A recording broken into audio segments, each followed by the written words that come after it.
Que a paz e a bênção divina acompanhem o dia de todos que nos ouvem hoje. Sejam muito bem-vindos a mais um Mergulho Profundo. Obrigada, é um privilégio imenso estar aqui para essa análise aprofundada de hoje. Hoje a gente tem em mãos um material, olha, fascinante. O livro Quando a Trombeta Soar. Escrito por J. Dwight Pentecost, né? Um clássico absoluto. Exatamente. E a nossa missão hoje é extrair as verdadeiras pepitas de ouro do 8º capítulo dessa obra. Que trata de um tema monumental, que é a relação da igreja com o reino de Deus. Pois é, e a promessa aqui é muito grande para quem está nos acompanhando, porque entender o conceito bíblico de reino muda completamente a forma de enxergar a história da humanidade. E até as relações diárias, sabe? No trabalho, em casa. Com certeza. Então, vamos desvendar isso. O ponto de partida do autor é bem revelador. A história humana gira em torno desse conceito de reino de Deus. Mas a gente precisa calibrar a definição, né? Sim, porque a tendência é pensar num pedaço de terra com fronteiras físicas. Mas o conceito bíblico abrange 3 ideias inseparáveis. Quais seriam? Primeiro, o direito absoluto de governar. Segundo, uma esfera ou domínio onde essa autoridade é exercida. E terceiro, a realidade prática dessa autoridade. Ou seja, ela sendo exercida e obedecida. Ok, vamos desempacotar isso. Se falta um desses 3 elementos, a coisa não funciona. É como um rei exilado. Perfeito. Ele pode ter o direito de governar, mas não tem esfera nem a obediência. Exato. O reino não está em pleno funcionamento. Tá. E se o reino é o tema central de tudo, onde o relógio começa a bater? Porque a intuição diz abrir em Gênesis e achar que tudo começou no Éden. Essa é uma excelente questão. O livro nos leva para muito antes de Gênesis. Somos levados para a eternidade passada. Nossa, antes da Terra existir. Antes do planeta. Do universo físico. O reino já existia em perfeita harmonia na própria Trindade. O Pai como soberano, o Filho subordinado ao propósito e o Espírito Santo como executor. E tinha a questão dos anjos também, né? Sim, a esfera angelical. Lá Deus exercia seu governo de forma incontestável. Isso durou até a queda de Lúcifer. Que foi a primeira quebra dessa obediência prática. É de explodir a cabeça pensar que o projeto antecede a humanidade. E quando a humanidade entra em cena, a gente vê um padrão de tentativas e fracassos. Deus estabelece administrações teocráticas, usando representantes humanos. Adão não era só um jardineiro, então. De forma alguma, ele era o primeiro administrador delegado. A função dele era sujeitar a criação à autoridade divina. Ele era um vice-gerente. Mas aí houve a falha, a expulsão. E o interessante é que, a cada fracasso, Deus institui uma nova estratégia. Pois é, depois de Adão veio a consciência humana, a lei no coração. Que falhou drasticamente e terminou no dilúvio. Exatamente. Aí vem o governo humano, delegando a homens o dever de conter a ilegalidade. E o resultado? A rebelião organizada da Torre de Babel. Esse padrão de desastre prepara o terreno para uma grande mudança, né? Depois de Babel, a coisa funila. Surge o chamado de Abraão. A formação da nação de Israel. Isso. E o texto fala de alianças importantes. Abraâmica, davídica, nova e palestina. Mas para quem nos ouve, não achar que isso é só teologia densa.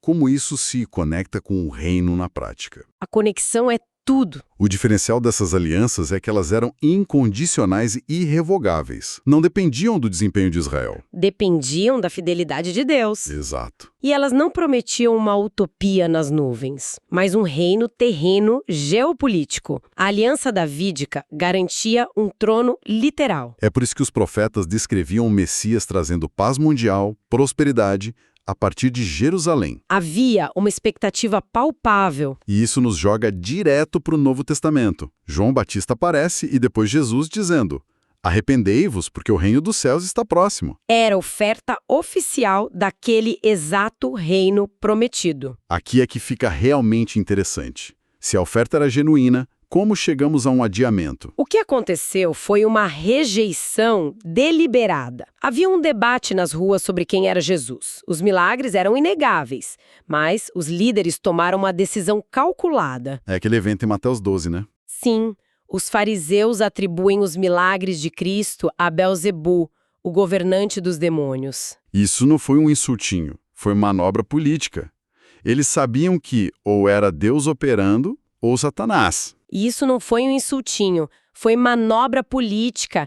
Eles sabiam que ou era Deus operando ou Satanás. Se admitissem que era Deus, teriam que se ajoelhar e submeter a nação a Jesus. Então a saída foi dizer que vinha das trevas para manter o controle. Perfeito. Essa acusação imperdoável gerou uma virada. A mensagem de Jesus muda de esperança para julgamento. Ele passa a usar aquelas parábolas duras. Os lavradores maus que matam o herdeiro, o banquete de casamento onde a cidade é incendiada, foi uma profecia da destruição de Jerusalém. Que aconteceu depois com os romanos sob o comando de Tito. Ou seja, o reino terreno foi oficialmente adiado. Exatamente. O reino covenantal foi colocado em pausa. E o que acontece nesse meio tempo? É aí que a gente entra nos mistérios do reino, a fase em que vivemos hoje, a era presente. Se conectarmos isso a um contexto maior, é um período que não existia no radar do Antigo Testamento. Uma lacuna profética. E para explicar essa dinâmica nova, Jesus conta 8 parábolas em Mateus 13. Ajuda a gente a destrinchar isso. A primeira é a do semeador e os solos. Ela mostra que o reino agora não avança por conquista militar, mas pela semeadora da palavra. E as respostas variam dependendo do coração e intelecto de quem ouve. Aí vem a do joio e do trigo, um choque de realidade. Avisa que, junto com a semente boa, haveria uma sabotagem. Uma semeadura falsa de Satanás, crescendo lado a lado com a verdadeira. E Jesus diz para não tentar arrancar o joio agora, para não causar desastre. O bem e o mal vão coexistir até o julgamento. Isso tira aquele peso de esperar um mundo perfeito agora, né? Sem dúvida, a nossa função não é purgar o mundo pela força. E sobre crescimento tem as parábolas da semente de mostarda e do fermento. O começo insignificante que cresce de forma absurda. O fermento mostra que o poder do reino hoje é uma força interna, invisível, que vai levedando a massa toda. É o poder do Espírito Santo agindo. E tem um detalhe fascinante nas parábolas do tesouro escondido e da pérola. Não é só achar algo de valor. O autor nota um detalhe geográfico. A pérola vem do mar.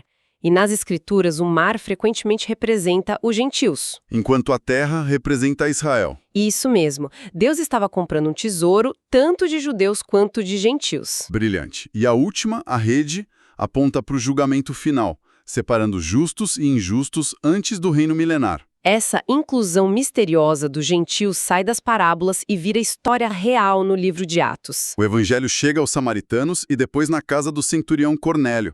Foi tão imprevisto que rolou o concílio de Jerusalém para decidir o que fazer. E a decisão baseada na profecia de Amós validou que os gentios participam do reino como gentios. Sem precisar se converter ao judaísmo ou guardar a lei mosaica. A porta foi escancarada pela graça pura. Então, o que tudo isso significa quando a gente lê as epístolas? A palavra reino aparece muito lá. O autor esclarece 3 usos nas epístolas. Primeiro, o futuro reino milenar davídico na terra. Certo. Segundo, o futuro reino eterno. E o terceiro? A forma presente do reino, a salvação, o perdão dos pecados pela fé. Quando Paulo fala de herdar o reino hoje, ele fala de nascer de novo. Entendi.